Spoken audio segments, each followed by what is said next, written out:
Hi everyone, welcome back. Now in today's video we're going to be working on this fantastic structure. Yep, on the oak A-frame. We're going to insert some plasterboard to these sections here and do some tape and jointing. I've got lots of other great stuff to share with you throughout the video. So okay, let's get started. Most important thing is a sharp blade in your Stanley knife and a pencil. That reminds me, where is it? Oh, here we go. Right, let's get measuring, let's get cutting, let's get this video underway. So initially this A-frame section had clay infill. Now it was very heavy. It was okay for, you know, what they had at the time, but I've kind of modernised it with some OSB board, and we're going to infill it with this drywall that's going to be plastered over, so it's still going to look like an original A-frame, only with the, you know, the convenience of the OSB board, which gives it strength, reduces the weight, because there was quite a lot of weight and some cracking down below here. All been sorted out now. So yeah, you know, I do have to weigh up modern techniques in the methods that I'm using. So hopefully I've, you know, created a good balance in between the two. So let's get those two sections sorted out. Now it really does take shape once you start putting this dry lining in. It kind of defines the room a little bit more and it makes those timbers just pop. Yep, I need to do a little bit of work on them, you know, some rubbing down and stuff like that, and finishing them off, but yeah, it just looks so much better.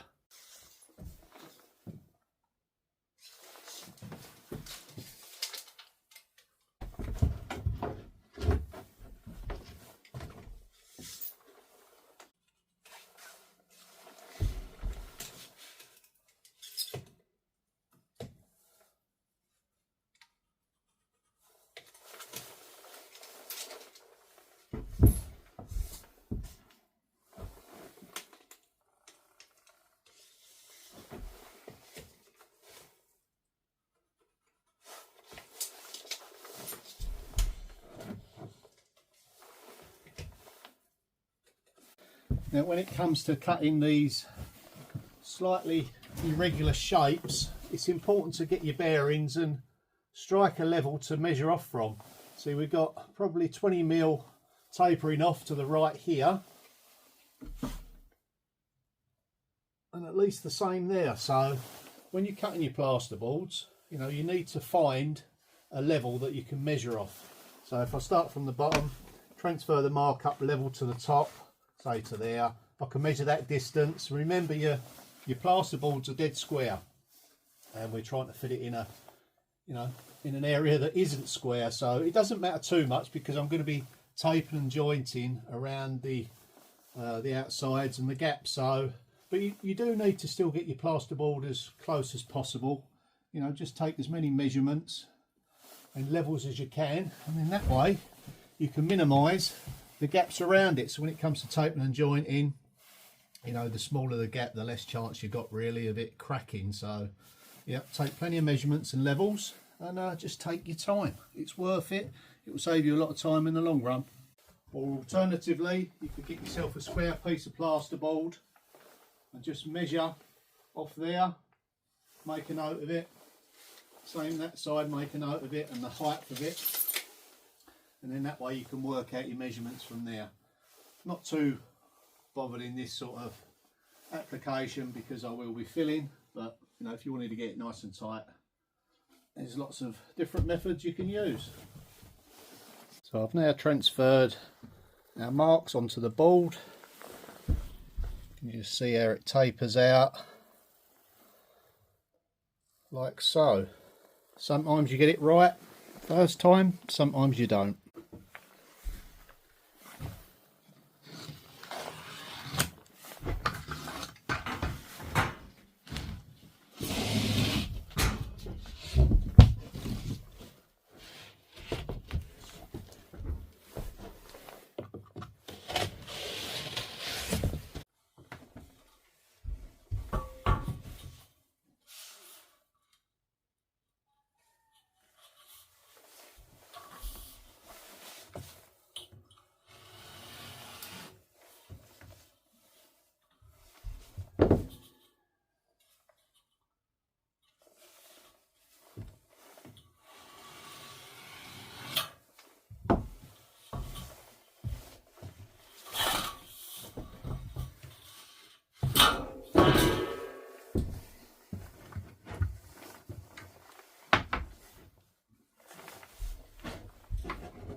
Now if I was cutting lots of plasterboard, say for a full day, all day long, every day for a week or so, I'd definitely consider wearing a mask, because I've noticed a lot of these plasterboards now I've got, I think, a glass fibre in them. Never used to have little fibre strands in them, but now they appear to have. Sometimes when you cut them you can see them standing up. Not every board, depends on what country you're from, but yeah, especially when you're, it's not so bad when you're cutting it, it's when you're rasping it down with a surf form or something like that. You know, it does give off dust and you shouldn't really breathe in any dust. So yeah, I do recommend a dust mask. If I wasn't talking so much, I'd probably have one on. I know what you're going to say, stop talking. Right.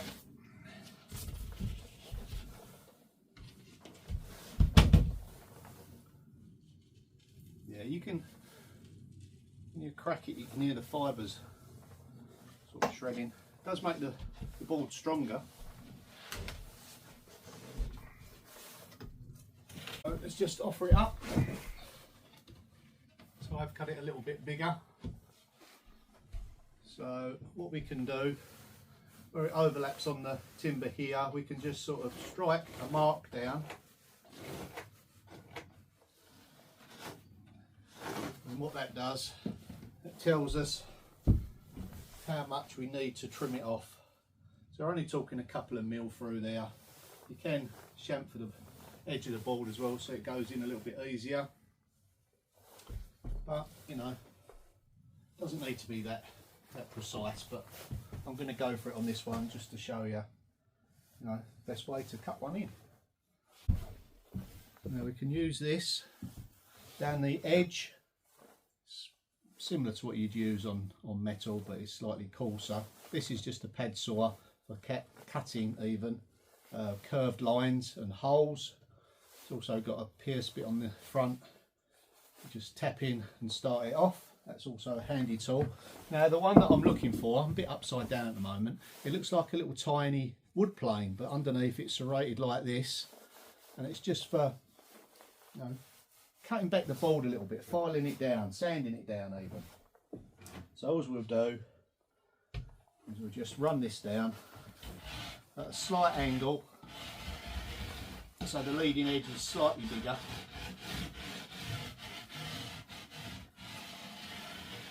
Try and keep the dust down, not too bad like this.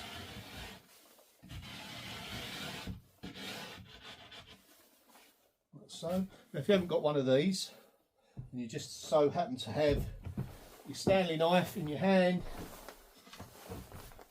you can just simply hold it like that, or if you can see it, let's angle it down a little bit better. And what you do, you just run it up along like so. You can also square the board off like that if your cut's gone a little bit awry. You just run it up like that. That side as well. That's why you get a nice level edge.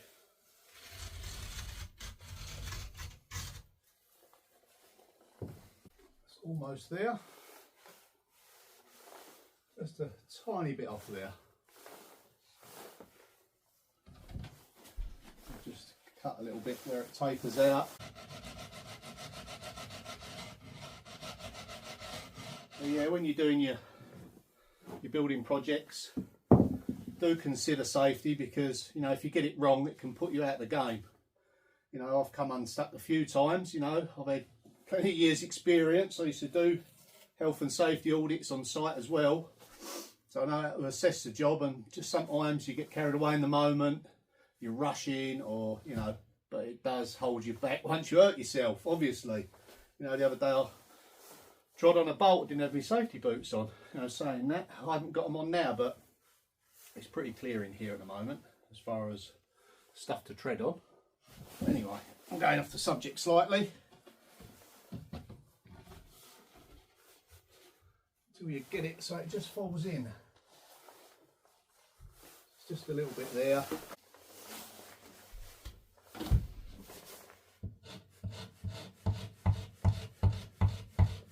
if you've got more than a couple of mil to trim back, it really does pay to score the paper with your Stanley knife and a straight edge, and then either take a bit of experience to do it, but cut it back that way, or if it's a little bit thicker, try and snap it off again, or use a pad saw, because you don't really want to be tearing this paper.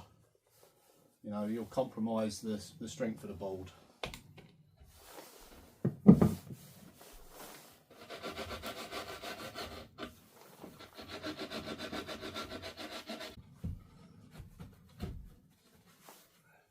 Nearly there, and what you don't want to do is bang it, because you'll blow it wherever it's touching. So if it doesn't just fall in, don't push it. Sometimes you have to put a screw in just to pop it out again. Make sure there's nothing sticking out in the timbers. Don't run your hand up and down. Do it with a hammer or a screwdriver. Sometimes if it's, you know, just striking, you can get your Stanley knife and just run it down.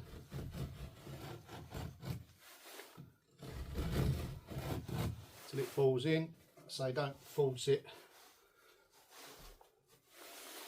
If you're unsure about how far it has to go back, you can strike a mark on your timber, take it off again,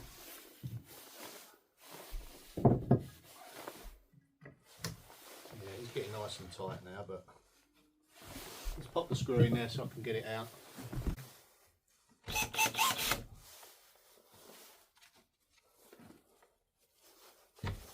That's nice and tight now. Yeah, I think we'll go with the method of just running down the Stanley knife down it.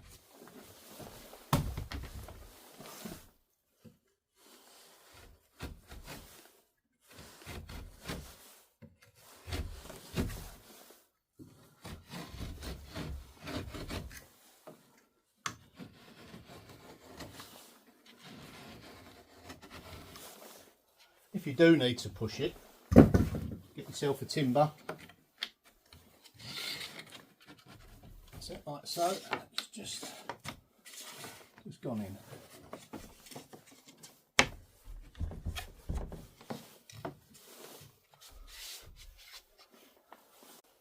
So there you can see the shape of it. Now, this mark here and there is the same width at the base, so it tapered off either side about 20 plus mil each way.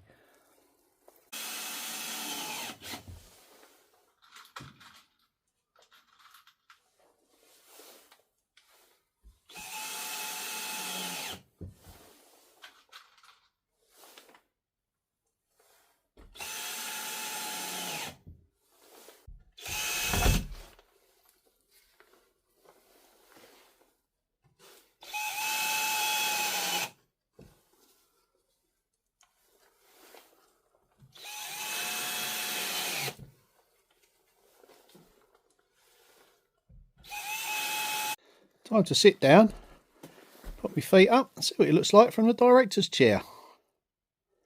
Yeah, it's coming along. Brilliant. Yes, on jobs like this you do have to pace yourself. Sit down, assess the situation and then go again. Right, okay, let's get that tricky triangular shaped one done in the corner. So as I'm keen to save on cost and the boards, I'm just going to use my offcut here. It's slightly wider than the width of the board. It's 63 and not the boards are 60, so I will have to cut, you know, a little offcut into the corner, but it doesn't matter because it's going to be behind the stud-work wall. So this method I'm doing it without measurement, offering up the offcut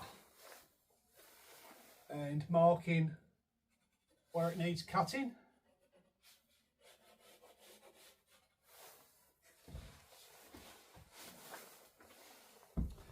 More than one way to do the job. Okay, yeah, we'll just trim that back. Yeah, I've been thinking long and hard over the Christmas period about the frequency and about the videos. Now, it does become a challenge when you're working on your own.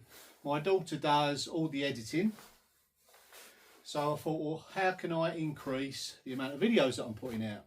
So I thought, well, maybe I'll start doing some basic editing, more like a vlog type video like this one. That way it allows me to increase the productivity for the videos, shares the story a bit better, and my daughter can do the detailed, longer form videos that need more editing.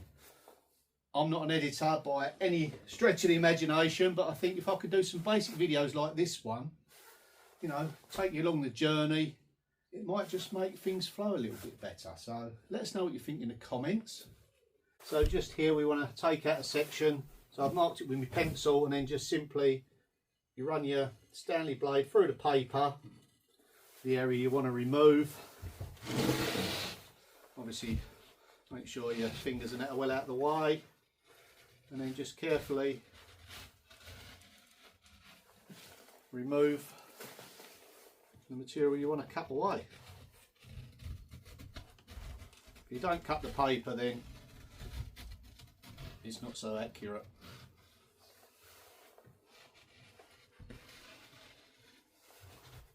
Remember, a nice sharp blade means you haven't got to use a lot of force. You can control it better and it's much safer. And again, you can just remove 1 or 2 mil at a time with the rasp. Another thing you can do, if you've only got one uncut straight edge on your plasterboard and you want to cut across the base, this one is out of square, which means you can't measure off the bottom to get square, you can use a set square and then just transfer the mark across like so with your straight edge. Pencil mark if need be. You can cut them without a straight edge. If you've got a sharp blade, mine's gone blunt now, so we'll change that shortly. But you don't need to score it that deep. Just break the paper, put behind it, get a little whack.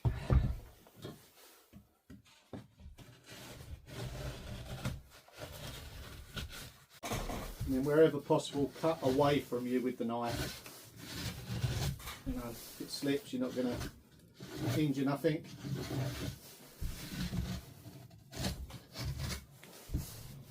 And then just square off your cut. No pressure behind it.